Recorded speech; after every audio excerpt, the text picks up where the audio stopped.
Episode 35। जब political assassinations ने history बदल दी। पावर की दुनिया में सिर्फ स्पीचेस और इलेक्शंस ही नहीं चलते, कई बार सत्ता का खेल खून से लिखा जाता है। जब कोई लीडर इतना पावरफुल बन जाता है कि उसे रोकना मुश्किल हो जाए, तो असैसिनेशन सबसे आखिरी हथियार बन जाता है। इस एपिसोड में हम एक्सप्लोर करेंगे कैसे कुछ पॉलिटिकल असैसिनेशंस ने पूरे देशों की डायरेक्शन बदल दी और कैसे सत्ता के असली खिलाड़ी पर्दे के पीछे से गेम खेलते हैं। Julius Caesar.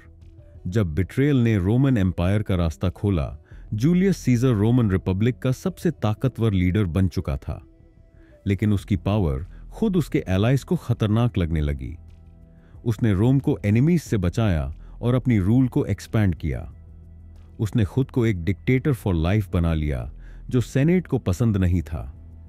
उसके अपने ही करीबियों ने उसे एक थ्रेट समझकर खत्म करने का प्लान बना लिया। फिर क्या हुआ? 15 मार्च 44 बीसी को उसके अपने ही सेनेटर्स ने उसे ब्रूटली स्टैब कर दिया। उसका मारा जाना रोमन रिपब्लिक के अंत और रोमन एम्पायर के राइज की शुरुआत बना। लेसन: पावर में आने से ज्यादा मुश्किल होता है पावर को संभालना, और अगर आपके एनिमीज बढ़ते जा रहे हैं तो आपके खिलाफ कोई ना कोई कंस्पिरेसी जरूर बन रही होती है। John F Kennedy.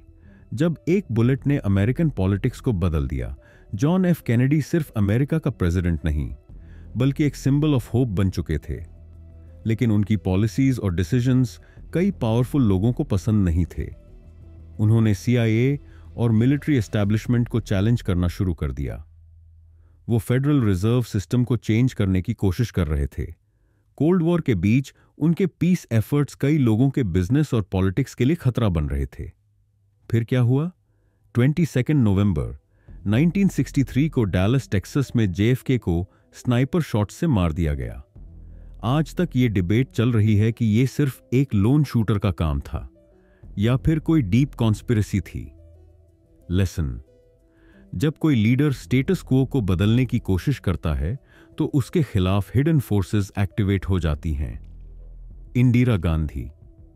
जब पॉलिटिकल डिसीजंस की कीमत जान से चुकानी पड़ी, इंदिरा गांधी इंडियन पॉलिटिक्स की सबसे पावरफुल लीडर थीं, लेकिन उनके कुछ बोल्ड डिसीजंस उनके खिलाफ चले गए। उन्होंने ऑपरेशन ब्लू स्टार को एग्जीक्यूट किया, जिससे सिख कम्युनिटी में गुस्सा बढ़ा। उनके खुद के बॉडीगार्ड्स जो सिख थे, उनके खिलाफ हो गए। उनकी असैसिनेशन ने पूरे इंडिया में रायट्स और इंस्टेबिलिटी को जन्म दिया। फिर क्या हुआ?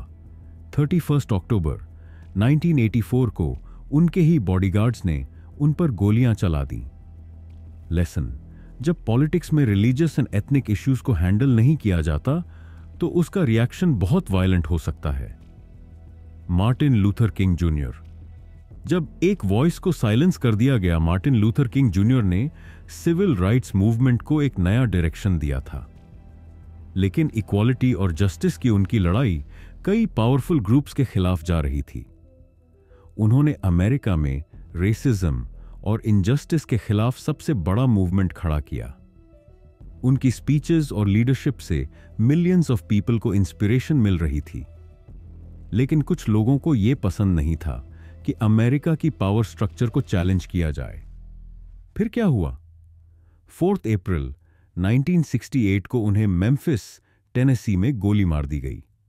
उनकी मौत ने अमेरिका में रेस रिलेशंस और पॉलिटिक्स को पूरी तरह बदल दिया। लेसन: जब कोई लीडर लोगों को जागरूक करने लगता है तो सिस्टम उसे खत्म करने की कोशिश करता है। पॉलिटिकल असैसिनेशंस, क्या ये सिर्फ कोइंसिडेंसेस होते हैं? अब सबसे बड़ा सवाल, क्या असैसिनेशंस सिर्फ पर्सनल राइवलरीज की वजह से होते हैं या इसके पीछे कोई डीप पॉलिटिकल एजेंडा होता है? क्या पावरफुल लीडर्स को सत्ता में बने रहने के लिए अपनी सिक्योरिटी और सर्वाइवल स्ट्रैटेजी बदलनी चाहिए? क्या असैसिनेशंस आज भी होते हैं लेकिन उन्हें एक्सीडेंट्स और सडन डेथ्स का नाम दे दिया जाता है? अगले एपिसोड में हम उन लीडर्स की बात करेंगे जो असैसिनेशन अटेम्प्ट से बच निकले और फिर भी सत्ता पर अपनी पकड़ बनाए रखी। तो जुड़े रहिए, क्योंकि सत्ता का असली गेम अभी भी जारी है।